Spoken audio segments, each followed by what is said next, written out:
imagine me, I was never like that, but let's say, in the 30s, being a professor like now without love, but still sexually active. I walk around, you know, a one-night stand here, affair there, I drink with friends, I don't drink, happy life. It's nice, no? And then imagine I passionately fall in love. It ruins absolutely everything. All is focused on that. I cancel talks. I'm obsessed by... Love is a catastrophe. Love is a catastrophe. So this is where I think this is why, incidentally, Lacan says that desire has the structure of a duty. Love is desire. Love is like a strange duty which totally ruins your happiness. No, but I still think one should heroically, this is ethics, that you accept it to the end, how should I put it, no?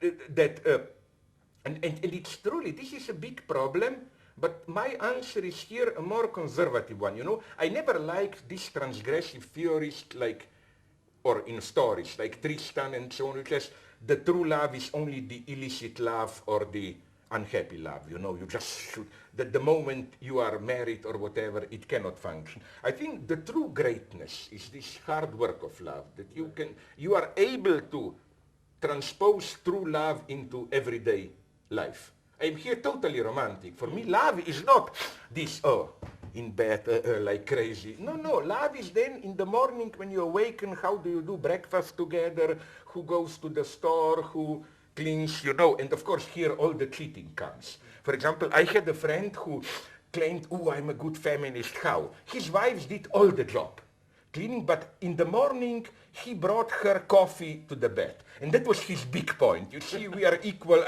but everything else she was doing. But this he was telling to all friends, you know, but I'm a feminist, I bring her coffee in the morning, you know. No, this is for me the true work of love, how should I put it? This, how to translate it into, and this is why incidentally also I never liked in politics this carnivalesque model, you know, this model of revolution, moment of freedom, rules are suspended, we dance on the streets. This is why I always like to emphasize racist pogroms are also carnivals, no? The problem of revolution are not those enthusiastic moments. It's how to, after the daily life, no? This is what interests me most in the Soviet Union. In the 20s. In the 20s, yeah, when everything went wrong, basically. No, there it went wrong. Not before. This is also the birth of Stalinism. When they won the civil war, then they had a problem what to do with daily life. And it's very interesting. There, you know, for example, with regard to sexuality, there was a minority which was for sexual liberation. Interestingly enough, this minority was very close to communist nomenclatura. You know that the first kindergarten, Freudian one for children, was in Kremlin there. Yeah, but then I think that it's very interesting, thanks very much, how under the influence of Pavlov, a much more conservative attitude predominated, which claimed that sexuality is as such a pathological state, and that they even claimed that now that bourgeoisie lost political economic power, sexual decadence is the last field where bourgeoisie is still attacking. It was again, here are the problems, yes. No, I agree with you. And in fact, it may even be a relationship to this call to study.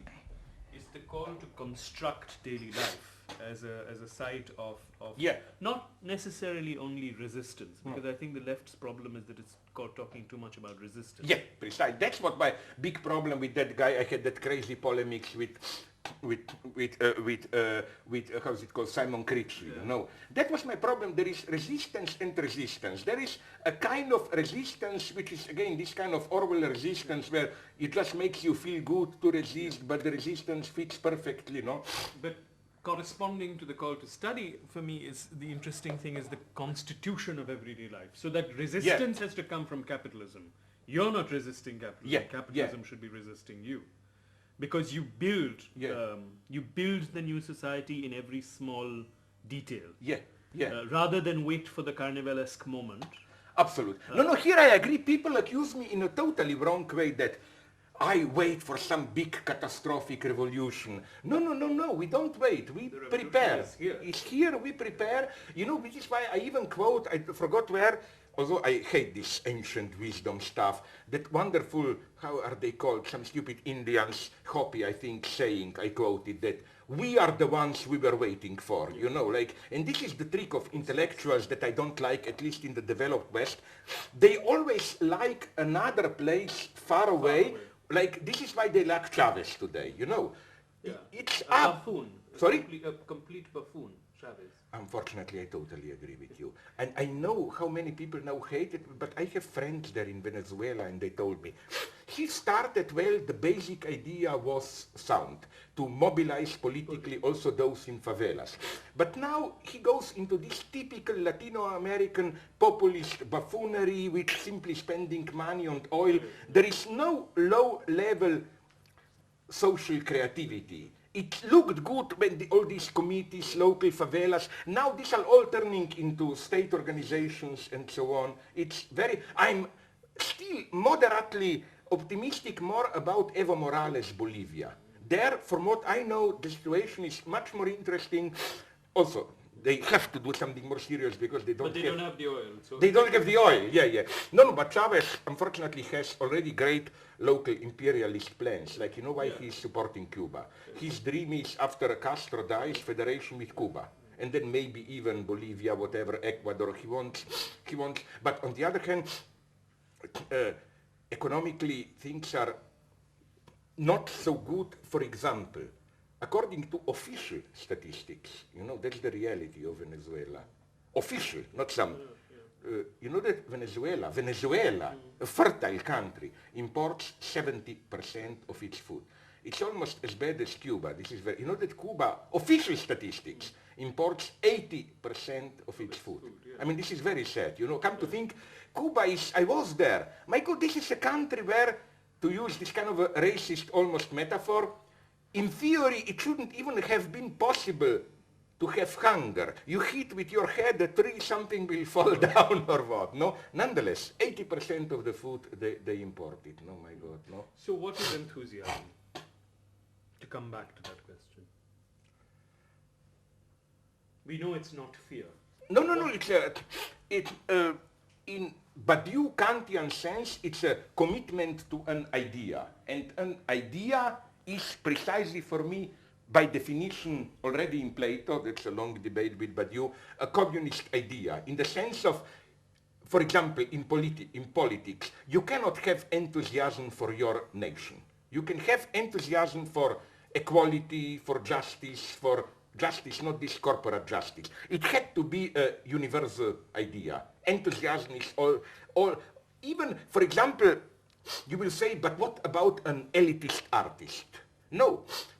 All great artists, even if they were, and this is how, even if they were extremely difficult to follow, like I'm talking about poets like Mallarmé in the West, about, I don't know, composers like Schoenberg, they always had this underlying universalist dimension, in the sense that in that enthusiastic moment you share it with everyone. It has to be universal. It has this dimension of universality. Here I'm very crazy, old-fashioned, dogmatic. I think every politics which is enthusiastic has to be in some sense communist. And now why communist? Why keep this crazy word?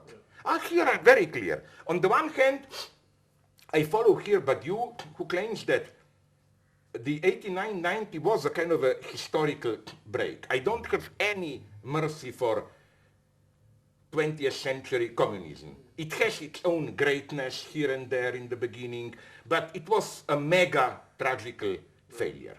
But it was still, here I insist on a distinction between communism and fascism, it was still a properly tragic failure, because to simplify it to the utmost, yes. No?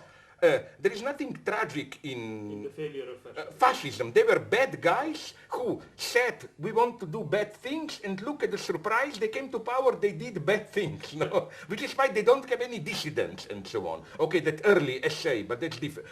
So, but with communism, you have this genuinely tragic dimension, this, my God, we wanted that, look what shit we produced, no? Okay, but that story is over, we must begin from the beginning again, as I quote Lenin, and so on.